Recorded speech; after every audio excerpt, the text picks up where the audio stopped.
या लागी आता स्तुती सांडोनी निवांता चरणी ठेवीजे माथा हेची भली। ज्ञानियांचे शिरोमणी साधकांचे माईबा संसार श्रांतांची सावली अनाथ जीवांची माऊली संत श्रेष्ठ ज्ञानोबा माऊलींच्या या ओवीप्रमाणे हृदयस्थ श्रीगुरूंना ज्ञानियाचे राजे संत श्रेष्ठ ज्ञानोबा माऊलींना आणि महायोग पीठे तठे भीमरथ्याम वरम पुंडरीकाय दातु मुनींद्रही समागत्य तिष्ठन् तमानंद कंदम परब्रह्मलिंगम भजे पांडुरंगम। अशा परब्रह्मरूप पांडुरंग रायाच्या सगुण स्वरूपातील या नाम सोहळ्यानं भाग्यवंत झालेल्या आपल्यासारख्या सर्व श्रोते सज्जनांना वंदन करून माझ्या माहेरातील सेवेला बऱ्याच दिवसानंतर प्रारंभ करतो। तर हे कीर्तनकार कसे तयार झालेत?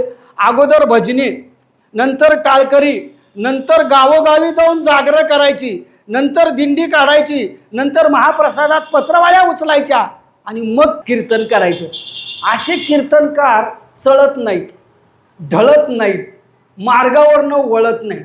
आणि परमार्थामध्ये सेवाधारी व्रत हे एक अखंड व्रत असतं आणि असं अखंड व्रत तुम्ही या निमित्तानं चालवण्याचं काम केलं। मला शिवाजीराव म्हटले जवळजवळ शेवटून 1 क्रमांकाचं तुमचं प्रवचन ठेवलेलं आहे। दुसऱ्या दिवशी अधिक मासाची समाप्ती होते आणि म्हणून आता महिनाभर तुम्ही पुण्य केलं आणि एक अलिखित नियम असतो ना, पुण्य केल्यानंतर मागावं काय?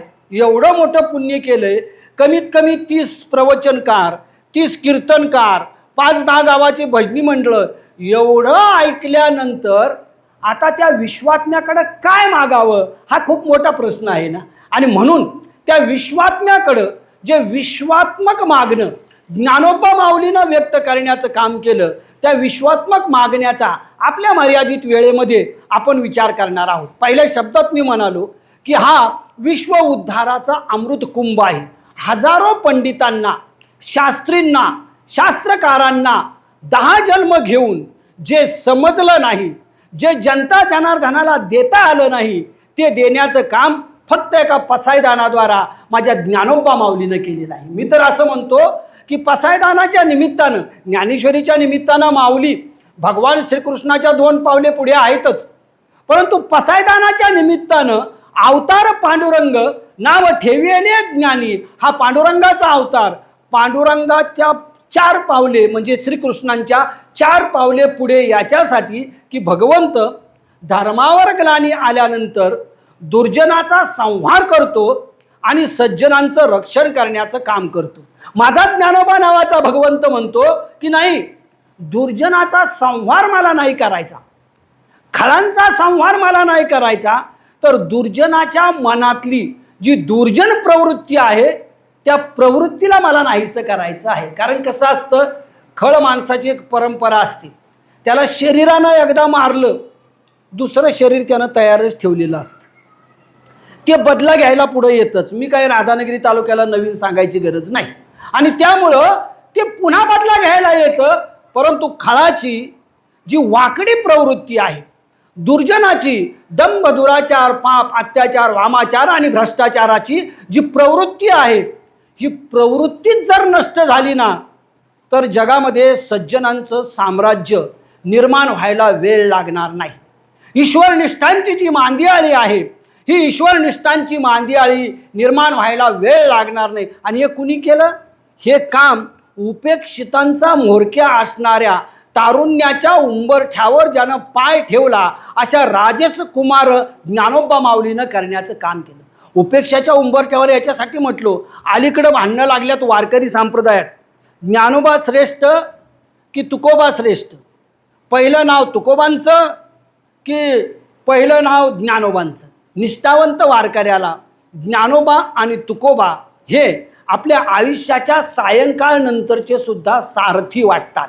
आणि म्हणून पहिलं पाऊल उचललं की तो ज्ञानोबा म्हणतो, दुसरं उचललं की तो तुकोबा म्हणतो। ज्ञानोबा कोण होते, ज्ञानोबांचा वर्ण कोण होता, तुकोबाराय कोण होते, त्यांचा वर्ण कोण होता, याच्याशी निष्ठावंत वारकऱ्याचं काहीही देणं घेणं नाही। निष्ठावंत वारकऱ्याचं देणं घेणं एकाच गोष्टीचं आहे, ज्यानं या जगात आनंदाचं आवार मांडायचं काम केलं, त्या आनंदवादी ज्ञानोबांचं नाव घ्यावं आणि ज्यानं आनंदाचे डोही आनंद तरंग, आनंदाचे अंग आनंदाचे ही प्रतिज्ञा खऱ्या अर्थाने पूर्ण करण्याचं काम केलं, त्या जगद्गुरु तुकोबारायांच्या चरणी लीन व्हावं हे निष्ठावंत वारकऱ्यांचं काम असतं. आणि उपेक्षेचा वाळवंट याच्यासाठी म्हटलं मी. अनेक प्रवचनातनं मी आपल्याला सांगितलं, त्या काळात आपल्या अध्यात्माच्या गड्या सुरक्षित ठेवण्यासाठी अनेक मंडळी आपापल्या गड्यात रम्मान झालेली होती. परंतु आपेगावपासून आळंदीपर्यंत आणि आळंदीपासून नेवासेपर्यंत, तिथून पुढे तापी तीरापर्यंत ज्यांनी अनवानी पायानी रिकाम्या पोटानी नुसताच प्रवास नाही केला तर माणसं जगतात कशी, माणसं वागतात कशी, माणसाच्या वृत्तीला योग्य वळण लावण्यासाठी नेमकं काय करावं याचा अंतर्मुख होऊन अभ्यास करण्याचं काम केलं. आणि नंतर ज्ञानदेवीच्या रूपानं माझे ज्ञानोबा माऊली प्रकट झाले.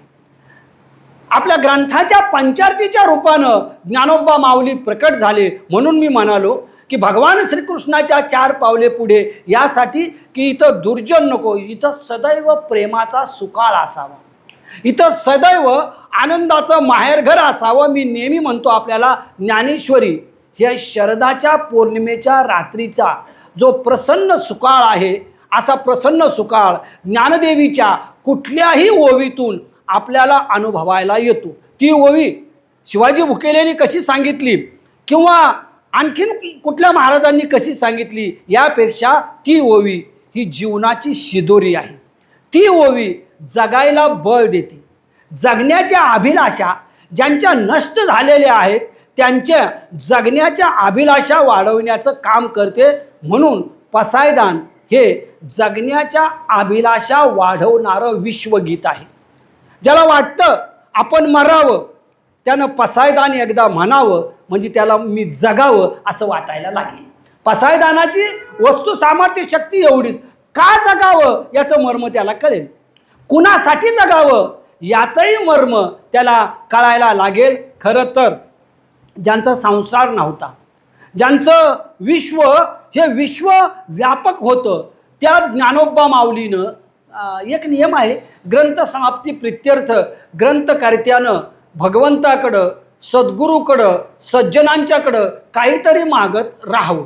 परंतु ज्ञानदेवी हा असा ग्रंथ आहे की इथं कुठलंही मधाचं बोट आमच्या तोंडाला लावलेलं नाही. जे मागणं आहे ते निष्काम आहे.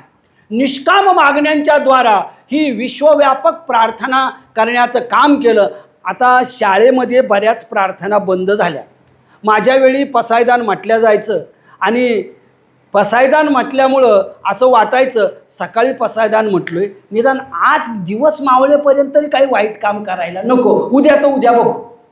उद्याचा दिवस उगवल्यानंतर उद्या काहीतरी बघता येईल. म्हणजे पसायदान ही सज्जनपणाची पेरणी करणारी अशी एक ज्ञानोबा माऊलींची अनुभूती आहे की इथं पेरणी करण्यासाठी बाह्य वेषांतर काही लागतच नाही.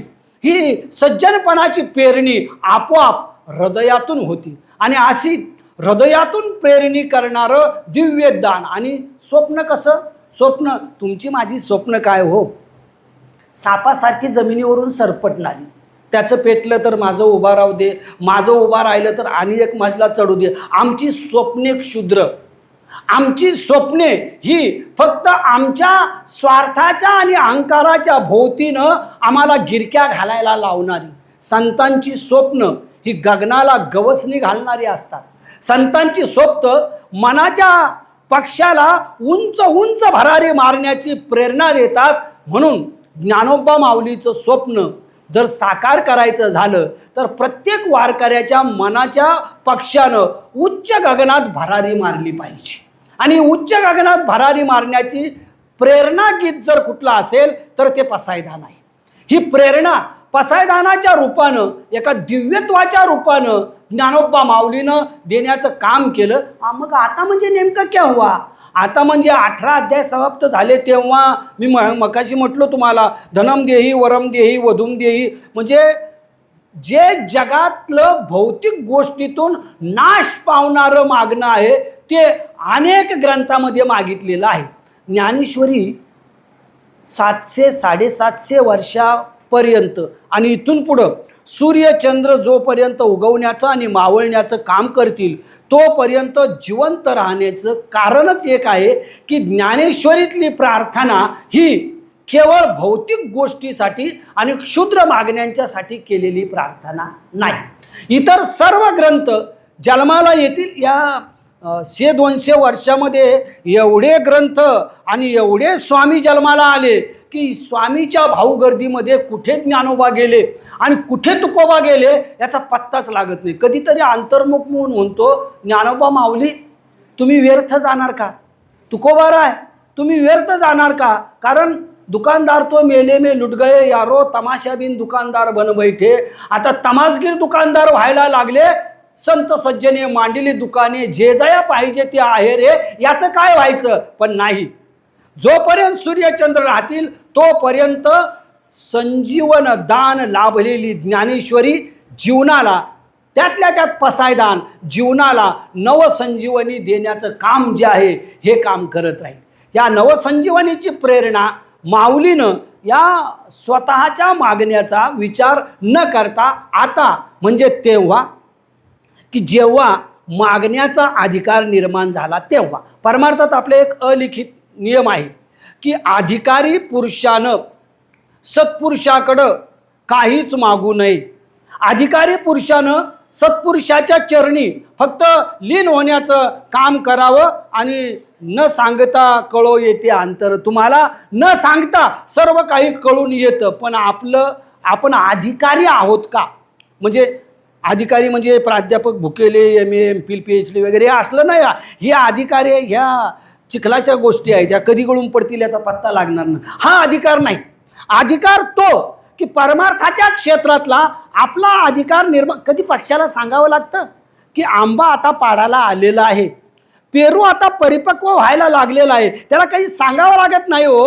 आकाश मार्गाने येऊन बरोबर त्याच्यावर चोंच मारण्याचं काम तो करतो. आम्हाला एकतर पाडावा लागतो नाहीतर पडावा लागतो आणि तो आमच्यासाठीच पाडावा लागतो नाहीतर पडावा लागतो. ही आमची अवस्था. या विहंगम न्यायाच्या मतानं आपला अधिकार तयार झाला हे जर आपल्या सद्गुरूला कळालं, आपला अधिकार तयार झाला हे जर सत्पुरुषाला कळालं तर न मागता ते देण्याचं काम करतात. माफ करा सज्जनांनो, माहेरात असल्यावर लेख जास्त बोलते तुम्हाला माहीत आहे आणि त्याच्यामुळं बऱ्याच दिवसांनी जरा जास्त बोलायचं काम करेल. आता मागणाऱ्यांच्या भिकाऱ्यांची संख्या देवळाच्या बाहेर नाही राहिली, देवळाच्या आत आली आणि देवळाच्या आत येऊन फक्त एकच आहे, बाहेर मागणारे भिकारी झोळी घेऊन बसतात, थाटली घेऊन बसतात आणि काहीतरी द्या म्हणून ओरडण्याचं काम करतात. आत येणारे भिकारी व्हाईट कॉलर असतात आणि आत येणारे जे व्हाईट कॉलर भिकारी आहेत हे भिकारी त्याच्याजवळ नेहमी मागण्याचं काम करतात. मग नेहमी हे व्हाईट कॉलर भिकारी मोठमोठे हो आणि त्यातल्या त्यात देवाला खुश करतात. देवाला खुश करण्यासाठी आतापर्यंत 5-10 वेळा सांगितलं मी तुम्हाला, कधी चांदीचा पत्रा, कधी सोन्याचा पत्रा, बाकीचं सगळं का? माझ्यावर प्रसन्न हो म्हणून. अरे त्याला चांदी रुपी सोन्यानं मढवावं लागत नाही. त्याला वाटेत पडलेल्या तुळशीच्या मंजुळ्याच्या माळा एकत्र केल्या आणि त्याला टाकल्या की तर तो म्हणतो पत्रम पुष्पम फलम तोयम यो मे भक्त्या प्रयश्चती. माझ्या भक्तानं पान फळ फूल याच्यापैकी काही द्यावं, पण माणसाला सध्या द्यायची सवय लागलेली आहे, दिल्याशिवाय घेता येत नाही. हे चांगलं माहीत झालेलं आहे सध्याच्या सामाजिक आणि बाकीच्या संभ्रमित वातावरणातनं. त्यामुळं तिथं मागणाऱ्यांची संख्या ही अधिक प्रमाणामध्ये वाढलेली आहे. माझा मुद्दा हा होता की हे एवढं पीक आलेलं आहे की एवढ्या पिकामध्ये काहीच न मागणारे ज्ञानोबा, तुकोबा, एकोबा, चोखाबा, जनाई, कान्होपात्रा यांचं काय व्हायचं, यांचं काय होणार हे आम्हाला सांगणार. जोपर्यंत मागत आणि रडत जाशील तोपर्यंत तुला काहीच मिळणार नाही. आणि जेव्हा तू म्हणशील की देवा आता आलोय तुझ्याकडं, काय करायचं हे तुझं तू ठरव. इथपर्यंत आणायचं काम केलंस ना, आता इथनं पुढं काय करायचं हे तुझं, ते आम्ही ठरवतो. काय करायचं ते आम्ही ठरवतो. त्याच्यावर कधी जबाबदारी सोपवत नाही. त्याच्यावर एकदा जबाबदारी सोपवली की तो म्हणतो ना योगक्षेम वहाम्यहम, मी तुमचा योगक्षेम वाहण्यासाठी समर्थ आहे, पण तेवढे पेशन्स पाहिजेत ना, तेवढा आमच्याकडं संयम पाहिजे ना.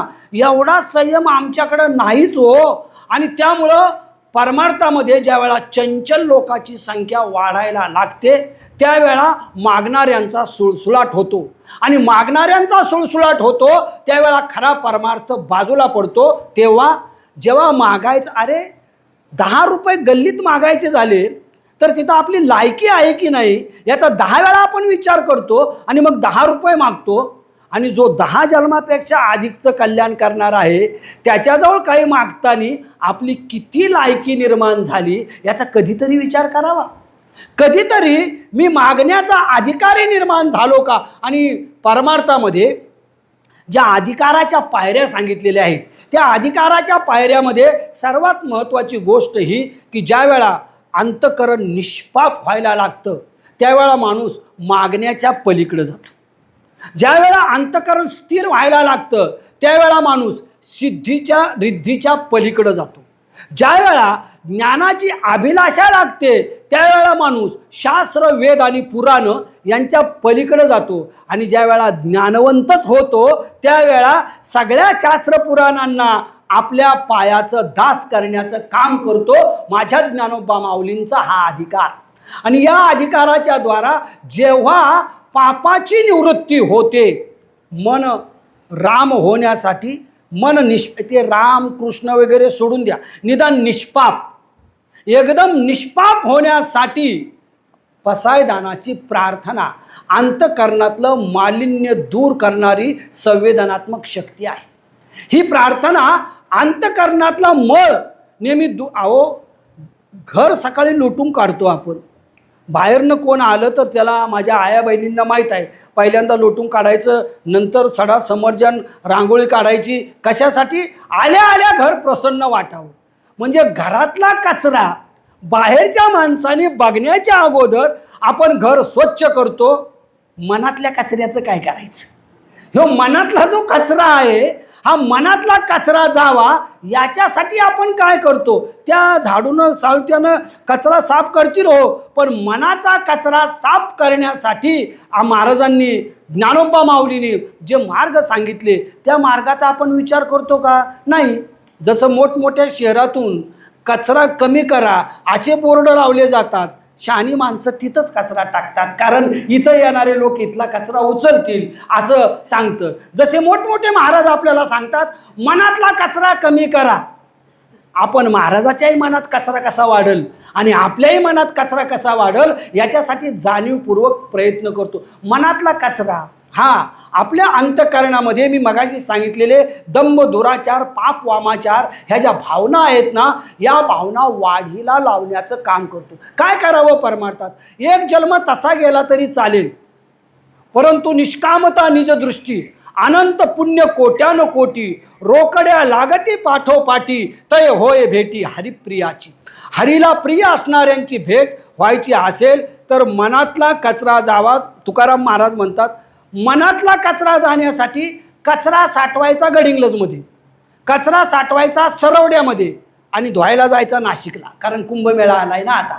म्हणजे कचरा इथं साठवायचा आणि धुवायला तिथं जायचं. किती विपरीत रीत आहे बघा. ज्या गावात कचरा साठला त्याच गावात काढायला पाहिजे की नको? म्हणजे गाव स्वच्छतेची मोहीम राबवताना सरवडे घाण झालं म्हणून बोरवड्याला स्वच्छ करायला गेला असं कधी होत नाही हो. जे गाव घाण झालं असं वाटतं गावच्या प्रमुखांना, ते हातात झाडू घेतात, बाकीचे पाठोपाठ आपोआप येतात आणि ती स्वच्छ करण्याचं काम करतात. मनाच्या कचऱ्याचं तसंच आहे. मनाचा कचरा ज्या ठिकाणी निर्माण होतो ना त्या, समजा कुणाला मनात शिव्या दिल्या, उद्या त्याला सांगावं तुला काल शिव्या दिल्या होत्या मनामध्ये, आज सॉरी क्षमा असावी. 50% कचरा गेला. उद्या 50% शिल्लक राहिलेला मनामध्ये एखादं पाप निर्माण झालं, जर मनात निर्माण झालं इथं येऊन सांगावं ना, देवा मी तर अनाथ अपराधी कर्महीन मतिमंद बुद्धी तुझं मी आठविले नाही कधी वाचे कृपानिधी मायबापा. हे मायबापाला सांगावं. मनावरचा मळ आपोआप धुवून जातो. कपडा मळल्यानंतर त्याला आपण साबण लावतो, स्वच्छ करतो, अलीकडं वॉशिंग मशीनमध्ये घालतो आणि स्वच्छ करण्याचं काम करतो. मनाचा कपडा मळल्यावर काय करावं?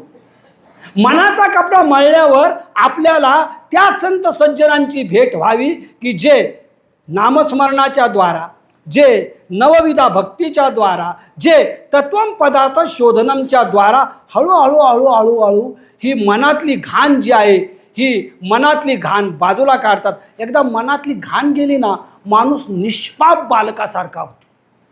आता प्रश्न असा आहे, बालकं निष्पाप राहिलीत काय? कारण अलीकडं एवढी आक्रमणं व्हायला लागलेली आहेत की 9-10 वर्षानंतर पाप आपोआपच घरामध्ये घुसायला लागतं. त्याला घुसवण्यासाठी काही वेगळ्या मार्गाचा अवलंब करावा लागतो असं काही वाटत नाही. आणि त्यामुळं तरी देखील सरवड्यासारख्या संस्कारयुक्त गावामध्ये अन्य ठिकाणी आपल्याला असं दिसतं की काही बालकं ही लहानपणापासून संस्कारयुक्त असतात आणि पुढं ती संस्कार वाढवण्याचं काम करतात. माझी अपेक्षा या अधिक मासाच्या निमित्तानं एवढीच आहे की लगेच सरवडे स्वर्गाला जाईल असं नाही. स्वर्ग नाहीच तर जायचा काही प्रश्नच नाही.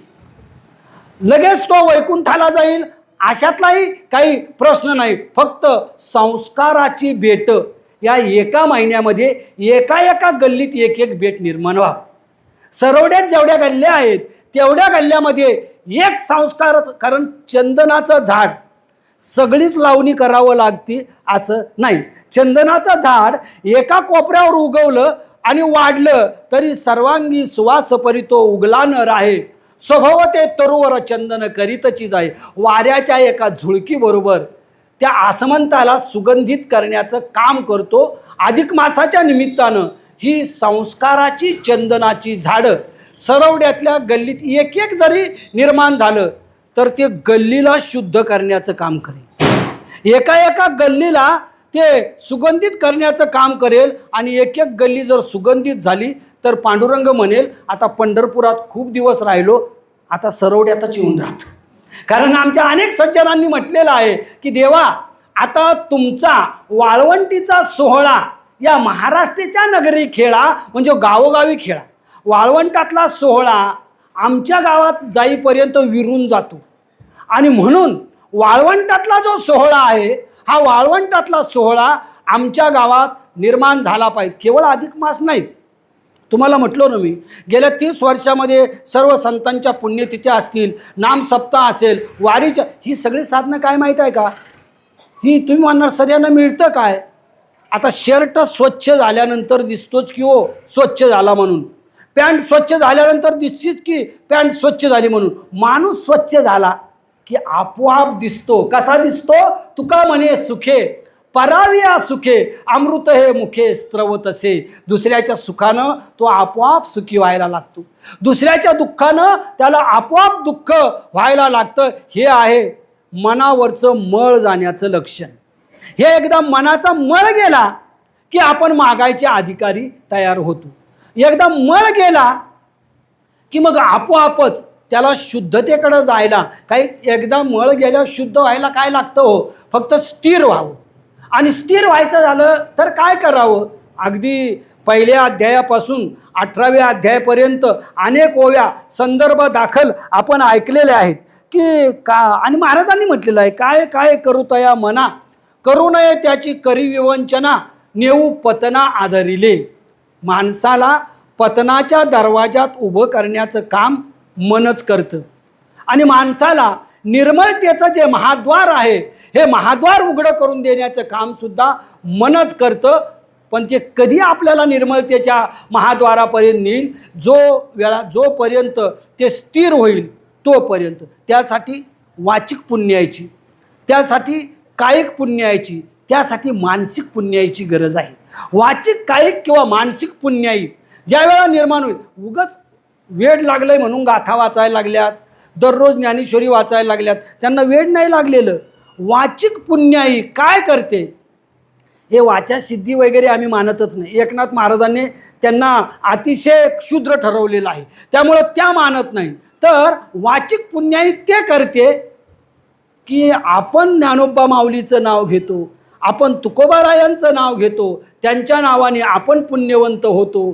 सरवड्यातल्या बंधूंनो, आपण अशी वाचिक पुण्याई करावी आपल्या नावानं निदान आपलं घर पुण्यवंत व्हावं एवढी जरी जमा झाली आयुष्यभरात तरी भरपूर. घर पुण्यवंत व्हावं. आपण काय जगाला पुण्यवंत ज्ञानोबा माऊलीसारखं करू शकत नाही, तुकोबारायासारखा जगाला पुण्यवंत करू शकणार नाही, परंतु घराला पुण्यवंत करण्याचं काम आपण जरी वाचिक तपस्या केली तर या वाचिक पुण्याईनं, या वाचिक तपस्येनं होतं. आता तुम्ही वारी करता, कायिक तपस्या आहे. ही जी शारीरिक तपस्या आहे, ही शारीरिक तपस्या आपल्याला तपस्व्याच्या यादीत नेणार नाही, परंतु तपस्व्याला जे मिळालं नाही ते मात्र मिळवून देण्याचं काम ती आपल्याला करेल. माऊली म्हणते ना, योगिया दुर्लभ तो म्या देखिला साजनी, पाहता पाहता मना न पुरे ओधनी, देखिला देखिला माय मी देवाचा देव, फिटला संदेह हो निमाला निजवधू. मला कुणीही विचारलं, सर भारतामध्ये तपस्वी कोण, तर मी त्याला नेहमी सांगत असतो, पायाला पानं बांधून कुणाचीही अपेक्षा न करता देवाजीच्या भेटीला जाणारा वारकरी हा जगातला क्रमांक 1चा तपस्वी आहे. बाकीचे फक्त दाढीवाले आहेत, भगव्या कपड्यावाले आहेत, हिमालयामध्ये राहतात, लंगोट्यांना सोन्याची घुंगरं लावतात, कुंभमेळ्यामध्ये हजारो कोटी कसे गोळा होतील एवढंच पाहण्याचं काम करतात, याच्या पलीकडं नाही. खरा तपस्वी आमचा वारकरी. संग्रहाचा शत्रूच. 2 नेहरू शर्ट बरोबर झाले, 1 ध्वजा झाली, हरिपाठ बरोबर झाला, संपलं, भांडवलच संपलं. म्हणजे स्थावर मालमत्ता आणि जंगम मालमत्ता जर वारकऱ्याला विचारली तर 1 पिशवी, त्यातला 1 हरिपाठ, त्यातला 1 गोपीचंदनाचा काय खडा असेल तो, जमलं तर जेवायला वारकऱ्याची स्थावर मालमत्ता एवढीच. याच्या पलीकडे मला स्थावर मालमत्ता नको, म्हणून तो खरा तपस्वी. ही जी वाचेची निर्मलता आहे ती मनाला स्थिर करते. आणि मन एकदा स्थिर झालं की काय मी उद्धार पावेन, काय कृपा करील नारायण, ऐसे तुम्ही सांगा संतजन, करा समाधान चित्त माझे. एवढी तळमळ लागावी. परमार्थ हा तळमळीचा असावा, सवडीचा नसावा. बऱ्याच वेळा बिझी शेड्यूलमधनं आपल्याला परमार्थाकडं, आणि अलीकडं तर आमच्यासारख्या शिक्षितांचं शेड्यूल एवढं बिझी झालेलं आहे की देवासाठी वेळ देणं म्हणजे फालतू वेळ आहे हो. हा फालतू वेळ द्यायचा कुणी? इथं येऊन एवढा तास घालवायचा, नंतर कीर्तनातले 2 तास त्याच्यापेक्षा 3 तास नरकाच्या फॅक्टरीत घालूया. माणसं नरकाच्या फॅक्टरीत वेळ घालवतात, परंतु मोक्षाच्या पायरीवर यायला तयार होत नाहीत. ही या जगाची शोकांतिका आहे. ही मोक्षाची पायरी जी आहे, पहिल्या पायरीवर आहोत आपण. तुम्ही म्हणणार, सर किती दिवस पहिल्याच पायरीवर? कारण नामदेव महाराज म्हणतात, देवा मला पहिल्याच पायरीवर ठेव, वर नेऊ नकोस. वर नेला की महाराज झाला, महाराज झाला की गुरु झाला, गुरु झाला की महंत झाला, महंत झाला की भोवतीनं टोळकं जमायला लागलं, टोळकं जमायला लागलं की समाजकारणात राजकारणात जशी टोळकी आहेत तशी परमार्थात टोळकी निर्माण होतात. तेव्हा टोळकी निर्माण व्हायची नसेल तर नामा म्हणे आम्ही पायरीचे चिरी. नामदेव महाराज म्हणतात, मला पायरीच्या चिऱ्याजवळच राहू दे, कारण मी जर पायरीचा चिरा राहिलो तरच भागवत धर्माची सोज्वळ इमारत जी आहे, ही सोज्वळ इमारत नंतर माझ्यावर उभी राहणार आहे. असा तळमळीचा परमार्थ असावा. एका बाजूला संतांच्या मनात कळकळ असावी आणि दुसऱ्या बाजूला एवढी तळमळ जी आहे, म्हणजे आषाढी आली की काही वारकऱ्यांना झोप लागत नाही, मागी जवळ आली की काही वारकऱ्यांना जीवना वेगळी मासोळी, तैसा तुका तळमळी अशी अवस्था होती. कार्तिकी आली की तो बेचैन व्हायला लागतो, कधी एकदा माझ्या या विश्वाच्या मायबापाला भेटायला जातो. आम्ही कसं जमलं तर 4 व्हीलरमधनं अलीकडच्या मुक्कावर जायला मिळालं तर मिळालं, नाही मिळालं बघू पुढच्या वर्षी. नाही, पुढच्या वर्षी, मागच्या वर्षी नाही. अंतःकरणातली प्रचंड तळमळ जेव्हा वाढते तेव्हा म्हणजे आता म्हणजे तेव्हा की जेव्हा मन निष्काम होतं, मन स्थिर होतं, मन निर्मळ होतं आणि उद्धाराची तळमळ लागते, तेव्हा मागावं कुणाकडं? विश्वात्मके देवी. ज्ञानोबा माऊलींचा देव एका अभंगात माऊली म्हणतात, माझ्या जीवीची आवडी पंढरपुरा नेईन गुढी, पांडुरंगी मनरंगले गोविंदाचे गुण वेधले. आणि इथं माऊली म्हणतात विश्वात्मके देवी. प्रश्न हा आहे की माऊली विश्वात्मक परमेश्वराचे भक्त की पांडुरंगरायाचे भक्त? तर याचं उत्तर हे आहे, मुळात पांडुरंगराय हाच विश्वात्मा आहे. हा फक्त विश्वात्मा सकल भक्तांच्या कल्याणासाठी आणि पुंडलिक रायाच्या हट्टासाठी सगुण आत्मा म्हणून उभा राहिला, अन्यथा तो एक विश्वात्मा आहे. आणि हा जो विश्वात्मके देवाची आराधना माऊलीने 12व्या अध्यायापासून या पसायदानापर्यंत वेळोवेळी करण्याचं काम केलं. ही जी विश्वव्यापक शक्ती आहे हिला सायन्सनं सुपर नॅचरल पॉवर असं म्हटलेलं आहे. म्हणजे समजा आम्ही आधुनिका फारच समज असं होतं, जास्त समज आल्यानंतर देवळातल्या देवाला मानायला तयार झालो नाही. तर माऊलीने याचं उत्तर दिलं, विश्वात्मकाला मानना. विश्वात्मकाला जर मानायचं झालं, तुकाराम महाराजांनी सोप्या शब्दात याचं उत्तर दिलं, विठ्ठल जळी स्थळी भरला, रीता ठाव नाही उरला, आज मी दृष्टीने देखिला, विठ्ठलची जळ स्थळ काष्ट पाषाण अणू रेणू आणि प्रत्येकाच्या हृदयात भरलेल्या भगवंताला शोधणं म्हणजे ज्ञानोबा माऊलींच्या आणि तुकोबारायांच्या हृदयस्थ संदेशाला जाणून घेणं. प्रत्येकाच्या हृदयामध्ये सामावलेला तो परमात्मा नव्हे, या सृष्टी सतीमध्ये, या आकाशाच्या मांडवाखाली, या धरतीच्या आसनावर, या दिव्य नभांगणामध्ये आणि पंचमहाभूतामध्ये तो ओतप्रोत भरलेला आहे. त्या ओतप्रोत भरलेल्या शक्तीला शोधण्याची दृष्टी म्हणजे पुढे देवे आले, म्हणजे त्या देवाला शोधण्याची जी दिव्य दृष्टी आहे. मग तो शेताच्या बांधावर सापडतो, मग तो बालकाच्या नाजूक हास्यामध्ये सापडतो, मग तो घरातल्यांच्या गदारोळामध्ये सापडतो, मग तो कधी कधी एकांतवासामध्ये सापडतो, तर कधी कधी जो लोकांत आहे त्या लोकांतामध्ये सापडतो. फक्त ती दृष्टी हवी. त्या दृष्टीनं आपण त्या विश्वात्म्याकडं पाहण्याचं काम करावं. विश्वात्म्याला 12व्या शतकापासून आजपर्यंत जे अनेक धर्मसंप्रदाय निघाले, त्यातल्या त्यात मागच्या 150-200 वर्षात त्याला संकुचित करण्याचं काम. आणि एका मोठ्या घरामध्ये 10 चुली व्हाव्यात आणि 10 चुलीवाल्यांनी एकाच आईच्या पोटातनं आलेल्यांनी एकमेकाची तोंडं बघू नयेत, अशी अनेक धर्मसंप्रदायाची आज अवस्था झालेली आहे. ही अवस्था होण्याचं कारण हे आहे की आम्ही विश्वात्म्याला संकुचित करण्याचं काम केलं. हा विश्वात्मा एवढा जर व्यापक आहे, तो जळ स्थळ काष्ट पाषाणात आपल्याला सापडतो. तो पृथ्वी आप तेज वायू आणि आकाश या पंचमहाभूतामध्ये जर आपल्याला सापडतो, तर त्या विश्वात्मक शक्तीला फक्त एक आहे, अर्जुनाला दिव्य दृष्टी प्राप्त झाल्याशिवाय भगवान श्रीकृष्ण परमात्मा कळाला नाही. भगवान श्रीकृष्ण परमात्मा गुरु म्हणून आणि विश्वात्मा म्हणून तेव्हा त्याला कळाला जेव्हा त्याला ही दिव्य दृष्टी प्राप्त झाली. आणि मग तो 16व्या अध्यायात म्हणाला की गुंतलो होतो अर्जुन गुणे, तो मुक्त झालो तुझेपणे, आता पुसणे सांगणे दोन्ही नाही. आता अर्जुनाला 16 अध्याय लागले, आपल्याला किती अध्याय लागतील याचा आपण विचार करूया.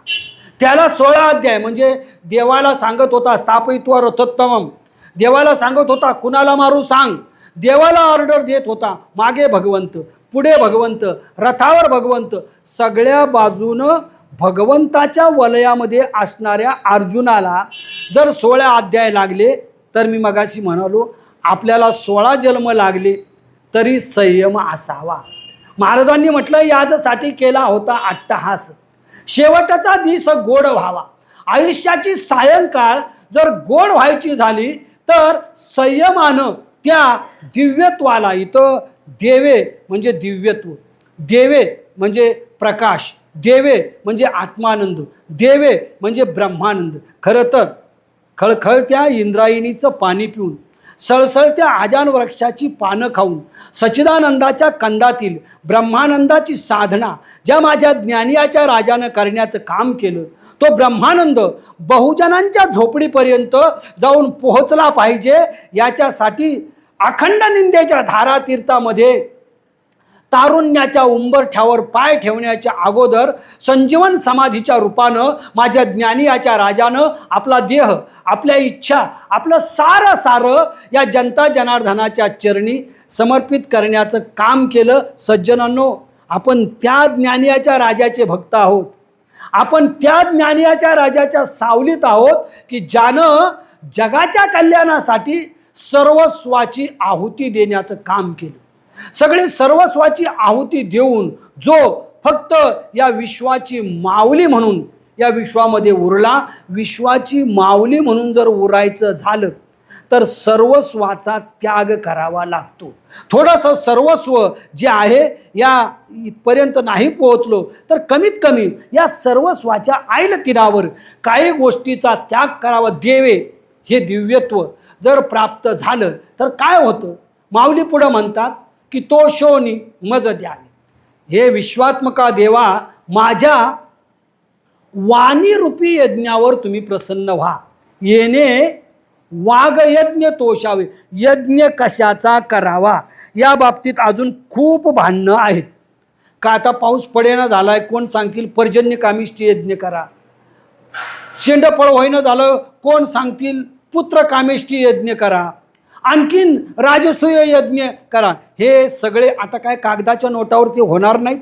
हे त्या काळातले यज्ञ होते. परंतु महाराज म्हणतात असा एक यज्ञ आहे की ज्या यज्ञाला नाही लागत आडका रुक्का, काम होते फुकाच्या फुका. ज्यानं ही सदृढ वाणी दिलेली आहे, ज्यानं चांगले हातपाय आपल्याला देण्याचं काम केलेलं आहे, ज्यानं क्षितिजाच्या पलीकडं झेपावणारी दृष्टी आपल्याला दिलेली आहे आणि हजारो कॅम्प्युटर ज्या ठिकाणी शरण येतील एवढा तल्लक मेंदू ज्यानं आपल्याला दिलेला आहे, त्यानं काय द्यावं आणखीन आपल्याला? द्यायचंच झालं तर सुपर कॉम्प्युटर वगैरे नावं वाचली मी येताना आपल्या सरवड्याला येताना सुद्धा. पण जगातला सगळ्यात सुपर कॉम्प्युटर कोण असं जर मला विचारलं तर तो म्हणजे माणसाचा मेंदू. एवढा मोठा मेंदू त्यानं एवढा आपल्याला दिला की चेतन, अचेतन, अवचेतन सगळ्या अवस्थेमध्ये हा आपल्याला तल्लक ठेवण्याचं काम करतो. काम देण्याचा झाला की लोक कामात न गेलं म्हणतात, हे तुम्हाला चांगलं माहीत आहे. आणि त्यामुळं या अवस्थेमध्ये तो आपल्याला तल्लक ठेवण्याचं काम करतो. अनेक प्राणी आहेत ज्यांना खूप मोठी ताकद आहे परंतु दृष्टी अल्प आहे. एवढी चांगली दृष्टी त्यानं दिव्य नसली तरी दृष्टी जी आहे ही दृष्टी त्यानं आपल्याला देण्याचं काम केलं. या जगामधला सर्वोत्तम परमेश्वराचा प्रतिनिधी जर कोण असेल तर तो मनुष्य आहे. परमेश्वराचा प्रतिनिधी म्हणून आपण इथं आलो. आता परमेश्वराचा प्रतिनिधी आहे म्हणून आलोय तर प्रतिनिधीने एक काम करावं हो. ज्याचा प्रतिनिधी म्हणून आलाय त्यातला 100वा अंश तरी आचरणात असावा. नाहीतर आलाय देवाचा प्रतिनिधी आणि कृती भस्मासुराची असं होता कामा नये. ही जी भस्मासुरी प्रवृत्ती आहे, ही जी दुर्योधनी प्रवृत्ती आहे, या प्रवृत्तीचा त्याग करून परमेश्वराचा हा प्रतिनिधीनं काय करावं? मी मगाशी म्हणलो तसं, नाम घेता वाट चाली यज्ञ पाऊला पाऊली. आणि दीक्षितांनी म्हटल्याप्रमाणे भरा आषाढी कार्तिकी लाजवा हो यज्ञ यागा. यज्ञाला यागाला जर लाजवायचं असेल तर आषाढी कार्तिकीचा सोहळा असो, अगर आपले हे सोहळे असोत, हे सोहळे वागयज्ञ आहेत, हे वाचेचे यज्ञ आहेत. आणि वाचेचे यज्ञ चिरंतन राहतात. बाकीचे यज्ञ जे आहेत ते यज्ञ आपोआप नष्ट होतात. वाचेचा यज्ञ आम्हाला ज्ञानयज्ञापर्यंत नेतो. ज्ञानयज्ञ आम्हाला अनुभवजन्यतेपर्यंत नेण्याचं काम करतो. म्हणून माऊली म्हणतात की अशा माझ्या या ग्रंथावर, माझ्या विद्वत्तेवर, माझ्या 18 अध्यायावर, माझ्या 9000 ओव्यावर नव्हे तर माझ्या या वागयज्ञावर हे समर्थ सद्गुरू निवृत्तीनाथा आणि विश्वव्यापक परमेश्वरा आपण तोषावं. तोषणे म्हणजे प्रसन्न होणे, हेही लक्षात ठेवावं. देव कुणाला प्रसन्न होतो? गुरु कुणाला प्रसन्न होतो? संत कुणाला प्रसन्न होतात? जो स्वतःवर प्रसन्न असतो त्याला हे सगळे प्रसन्न होतात. जे स्वतःवर प्रसन्न नसतं त्याला कुणीच प्रसन्न होत नाही. कबीर महाराजांचा एक दोहा आहे की भगवान के दरबार की बरी उलटी रीत, अन मागत मोती मिले मागत न मिले भीक. त्या दरबारामध्ये रडत जायचंच नाही हो, नाचत जाऊ त्याच्या गावा, खेळिया सुख देईल विसावारे. तिथं नाचत जायचं आहे, आनंद कल्लोळी गाणं गात त्या ठिकाणी जायचं आहे. परमार्थामध्ये रडक्या माणसांची संख्या कमी व्हावी, ही संत म्हणजे सगळीच नाहीशी व्हावी असं नाही. 75% रडके म्हणल्यावर नाहीशी व्हावी असं कसं म्हणेल मी? कारण इथं फक्त 25% 20% न रडणारे भेटतात, नाहीतर बाकी सगळं रडगाणंच. जसं संसारात रडगाणं तसं इथं रडगाणं. आणि रडणाऱ्यांना देव विचार करील की नाही सांगा? आता हे एवढं रडतंय, याला जर मी प्रसन्न झालो तर आणखीन 5-50 लोकांना रडवायचं काम करेल ना. याच्यापेक्षा हसणाऱ्याला प्रसन्न होऊया. याच्यापेक्षा जो आनंदमय आहे, जो आम्ही आनंदाचे लाडू खातो, बाकीचे नाही खाता आले तर, आणि आनंदाचे लाडू दुसऱ्याला वाटतो, असा जो विचार करतो ना, त्याला प्रसन्न होऊया असं म्हणून आपण आपल्यावर प्रसन्न व्हावं. आता मी काही जुन्या वारकऱ्यांना इथं आल्या भेटलो, आणि भेटल्यानंतर त्यांनी सांगितलं, तुम्ही 77 साली आमच्याकडं आला, तुम्ही 75ला आला. मग मी माझ्याकडं बघायला लागलो, 75ला मी कसं होतो आणि आज कसं आहे. त्यांच्याकडे बघितलं तर हे कसे आहेत. माझ्या लक्षात आलं 75ला हे जसे होते ते तसेच आहेत. आणि प्राध्यापक भुकेले प्राध्यापकीत अडकल्यामुळं 75ला जसा होता त्याच्या 75% नामशेष झालेला आहे. असं का व्हावं? असं होण्याचं कारण आम्ही आमच्यावर प्रसन्न नाही. आम्ही जेव्हा आमच्यावर प्रसन्न असतो, बघा सकाळी उठल्या उठल्या रडक्या माणसांनी एक काम करावं.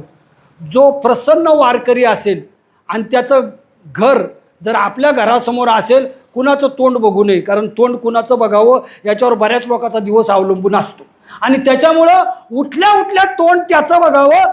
पांडुरंगाचा रिप्रेझेंटेटिव्ह भेटला याचा त्याला आनंद होईल, पांडुरंगाचा प्रतिनिधी भेटला याचा त्याला, कारण तो सदैव प्रसन्न असतो. देखे, माऊलीची एक ओवी आहे, देखे अखंडित प्रसन्नता. अशी अखंडित प्रसन्नता ज्याच्या अंतःकरणामध्ये दाटलेली असते, तो आपल्यावर आपण आपल्यावर प्रसन्न झालो ना, शास्त्र आणि ग्रंथ प्रसन्न व्हायला वेळ लागत नाही. काही माणसं काही ग्रंथ एकदाच वाचतात, आयुष्यभर विसरत नाहीत. काही माणसं काही ग्रंथ 2दा वाचतात, 50 वर्ष विसरत नाहीत. काही माणसं काही ग्रंथ 50 वेळा वाचतात, 50 वेळा लक्षात राहत नाहीत. असं का व्हावं? जो आपल्यावर प्रसन्न असतो, शास्त्र त्याच्यावर प्रसन्न होतं. श्रुती किंवा शास्त्र आपल्यावर प्रसन्न, स्वतःवर प्रसन्न असण्यावर होतं. आपण बघतो ह्या टॅलेंट संस्था निघाल्या ना, याच्यातलं एखादं पोरग हे एक पाठी असतं का?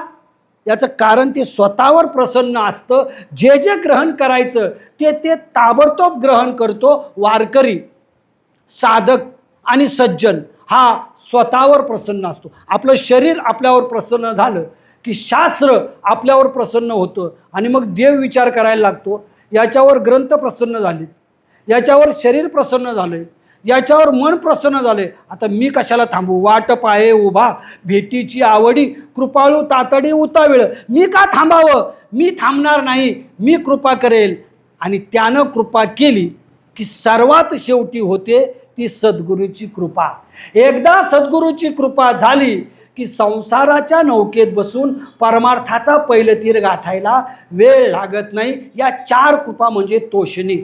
केवळ पांडुरंगाने आणि विश्वव्यापक परमेश्वराने आणि स्वामी निवृत्तीनाथांनी नव्हे, तर या विश्वात्म्याने प्रसन्न होण्याबरोबर या 4ही कृपा ज्या आहेत, या कृपा ही प्रसन्नता माझ्यावर व्हावी. आणि मग परक्याला दान देणारं, परक्याला आनंद देणारं, परक्याच्या जीवनात सुख संवादाची दिवाळी निर्माण करणारं जे पसायदान आहे, ते प्रसादाचं दान मला द्यावं. कारण प्रसादामध्ये भक्ती असते, प्रसादामध्ये शक्ती असते, प्रसादामध्ये अंतःकरणाची महानता असते.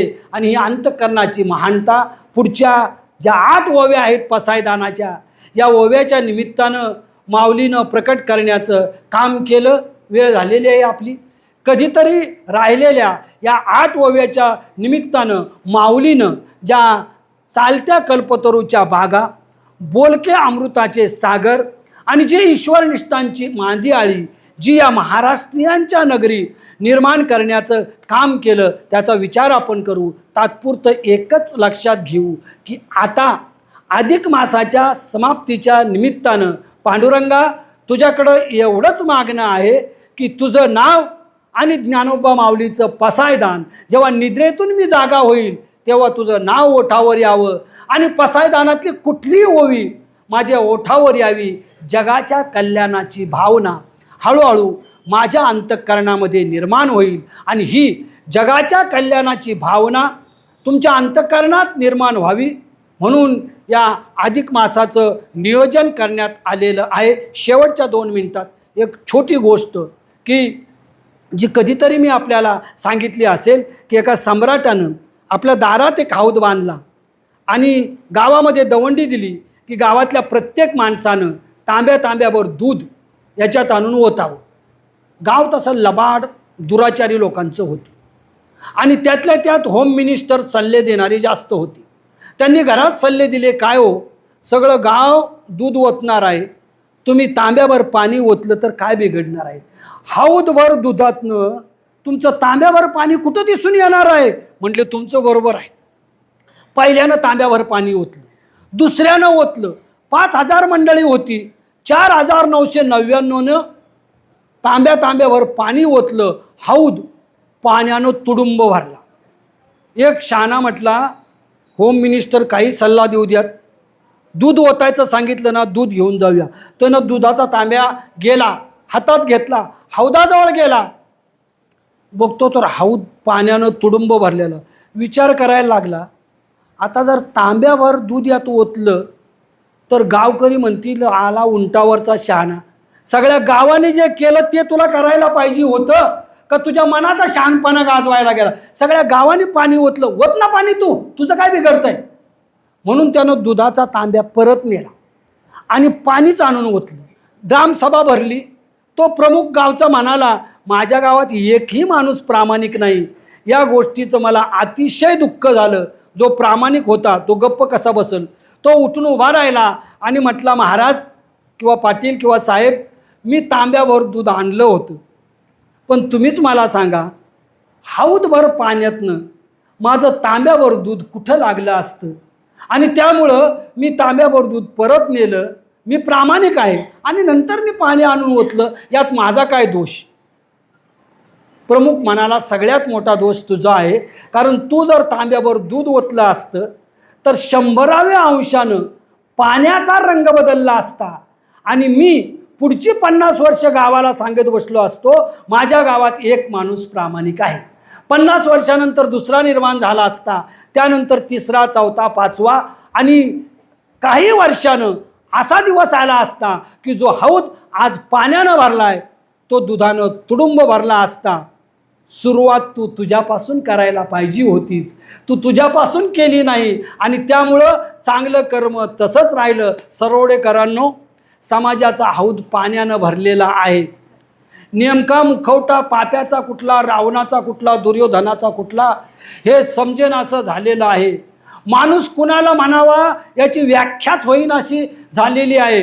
कुणाचा पाय धरावं म्हटलं तर ते पाय कुठं अडकल्यात याचा पत्ता लागेनासा झालेला आहे. कुणाचं तोंड पाहावं म्हटलं तर ते तोंड कुठं वरवटायला लागलं हे कळेनासं झालेलं आहे. म्हणजे आता पावसाळा सुरू नाही झाला पण 5:30 पावणे 6ला धड अंधार नाही धड प्रकाश नाही. आता सध्या तशीच अवस्था आहे. समाजाची अवस्था अशी झालेली आहे. समाजाचा हौद हा दंभ दुराचाराच्या पाण्यानं तुडुंब भरलेला आहे. तुम्ही म्हणणार सर आता सरवड्याचं तांब्यावर दूध काय करेल? 1 महिना अधिक मास घातला तर सगळा महाराष्ट्र सरवडं बदलू शकलं का?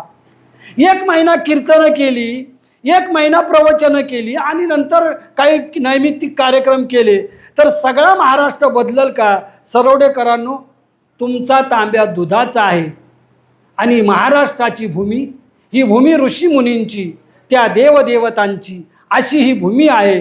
तुमचा दुधाचा तांब्या आज नाही उद्या नाही, पण जेव्हा तुमची नातवंड परतंड व जन्माला येतील तेव्हा ते म्हणतील माझ्या पंजानं सरवड्यात दुधाचा पहिला तांब्या ओतला म्हणून सरवडं पवित्र झालं, अन्यथा ते पवित्र झालं नसतं. म्हणून हा तांब्या अखंडितपणे तुम्ही पुढं चालू ठेवण्याचं काम करा.